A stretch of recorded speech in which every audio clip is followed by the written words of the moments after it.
Good evening, I'm Leonardo Puglisi. This is 6 News.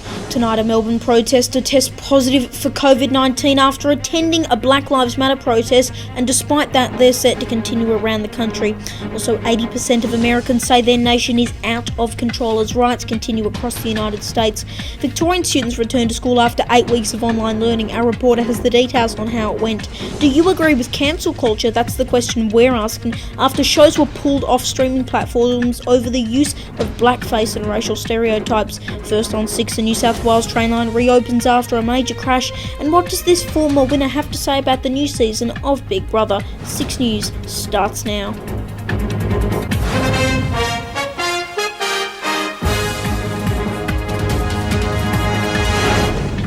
Thanks for joining us. We begin this very busy Sunday with the latest on the Black Lives Matter protests happening across Australia. They're set to continue even after a protester in Melbourne tested positive for COVID-19. Reporter Lincoln Holmes has the details. So unbelievable. Last weekend, hundreds of people took to the streets for the protest Black Lives Matter.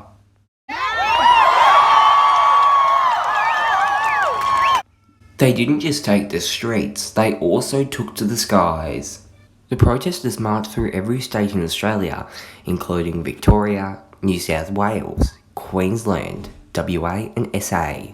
Lincoln Holmes, 6 News. Now to the latest on the riots unfolding across the United States as we go to air, and the National Guard is currently deployed in around half the country as more violence erupts. Donald Trump's latest tweet has saw widespread condemnation across the world after he suggested a 75-year-old man who was pushed to the ground by police officers in New York could have been an Antifa provocateur, adding it could have been a set-up. New York Governor Andrew Cuomo described the president's behaviour as cruel and reckless. In a shocking statistic, 80% of Americans say their nation is out of control. In a joint survey between the Wall Street Journal and NBC News, 1,000 people coming from a wide range of political views were spoken to. This all coming as more shops are looted with cars burned and destroyed across the United States. And Cops has been pulled off the air after 33 seasons, many saying the show glorified police actions as protests about police brutality continue across the world.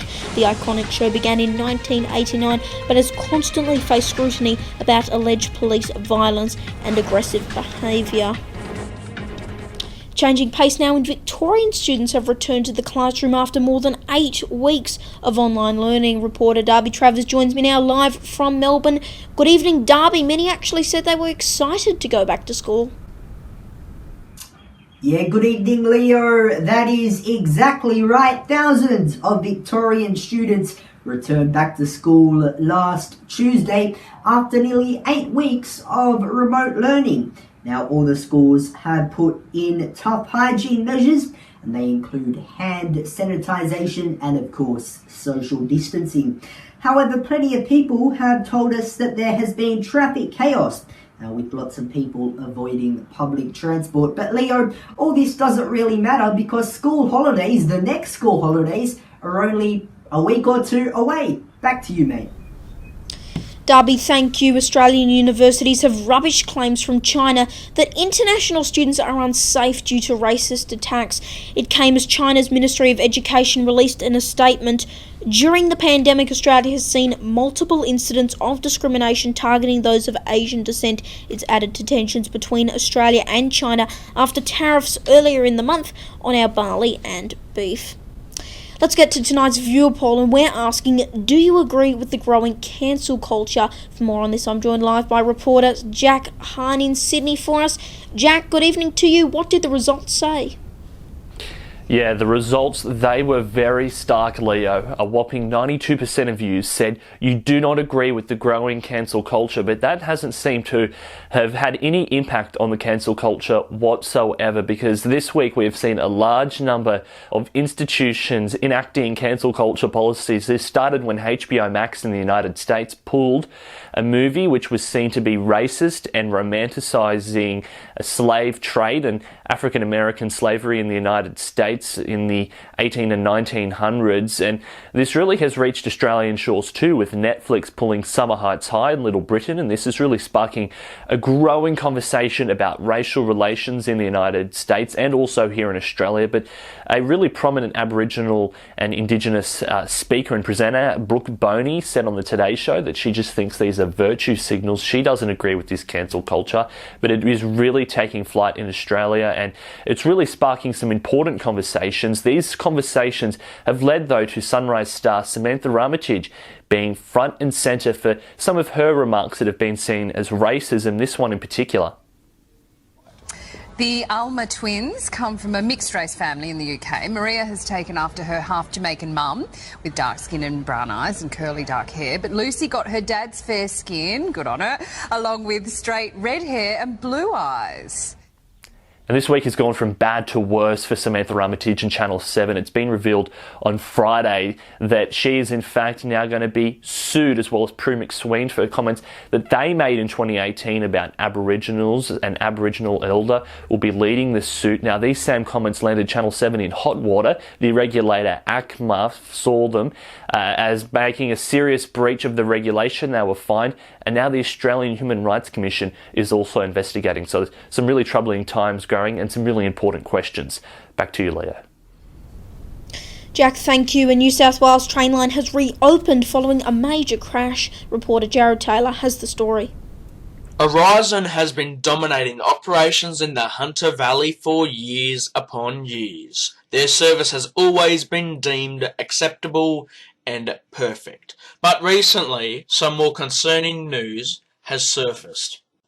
The Australian Rail Track Corporation, ARTC, said the incident occurred at 7:50 p.m. on June 3rd and involved a northbound bank engine. A pair of locomotives used to assist a train up a steep grade towards Ardglen Tunnel had derailed on a curve.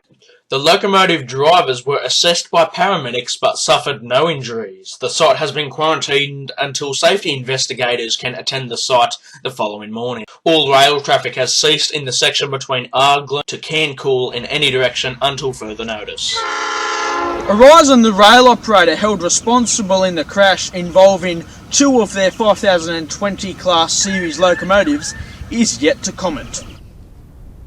Jared Taylor there. In a miraculous tale of survival, William Callahan has been found alive after going missing on Mount Disappointment Monday morning. The 14-year-old has non-verbal autism, making it especially hard for rescuers in Victoria to locate him in the near-freezing conditions.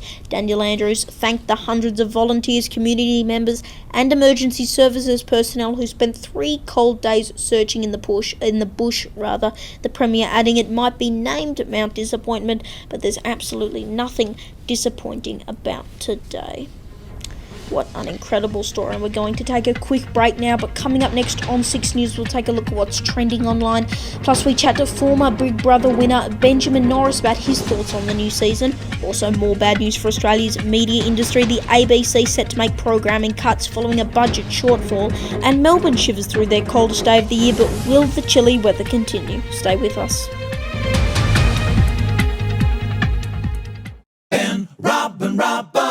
Streaming across the globe, Ben Norris, Rob McKnight, and David Robinson. Ben, Robbo. News, reviews, entertainment news. It's the Ben, Robbo, Ben, Robbo Show. Ben, Robbo Show. The Ben, Rob and Robbo Show, Monday to Thursday at 1 p.m, right here on Ticker TV.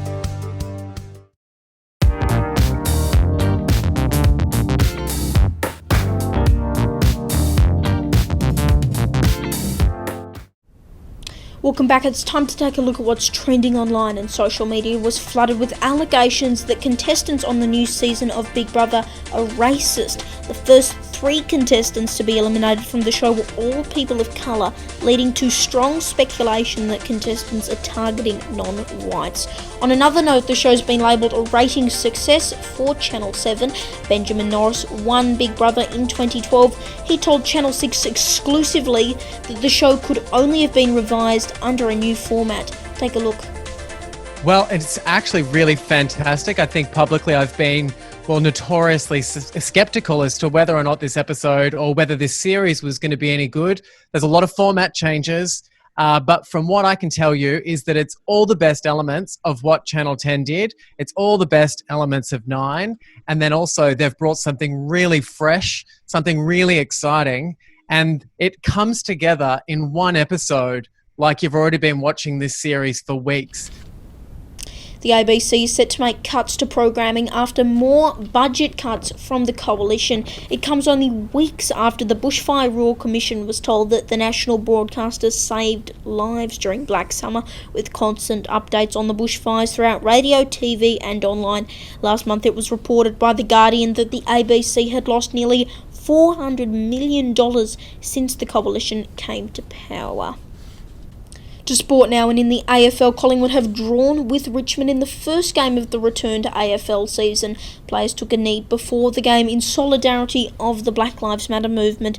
The final score was 5-6-36 for both sides, although it was marred by controversy with this mark before towards the end of the game that may have seen the Pies lose the match. Quick check of the national forecast now, in Darwin set to get to a cloudy top of 34. In Brisbane, 23 tomorrow and 22 on Tuesday. Sydney, sunny, 17 degrees with similar conditions on Tuesday. In Canberra, a cold start to the day, 3 degrees but sunny later in the day. A slightly warmer top, 15 degrees. Melbourne, a top of 16, partly cloudy. Hobart, 14, also cloudy, 13 on Tuesday. Adelaide, rain, 16 tomorrow. And Perth, a top of 20 degrees. And staying with the weather for a brief moment, Melbourne shivered through their coldest day of the year so far. The temperature at 8 a.m. was only 2 degrees on Tuesday. That was in the CBD. It made for a cold day for students returning for school, and experts say these conditions will continue throughout winter. And on this very busy Sunday, that is 6 News. You can stay up to date on our Facebook, Twitter and Instagram pages at 6 News AU. Remember, if you're watching via Mel feed video, stick around because up next is Inline Plus, followed by Harmony and Diversity. I'm Leonardo Puglisi. Thanks for your company. Good night.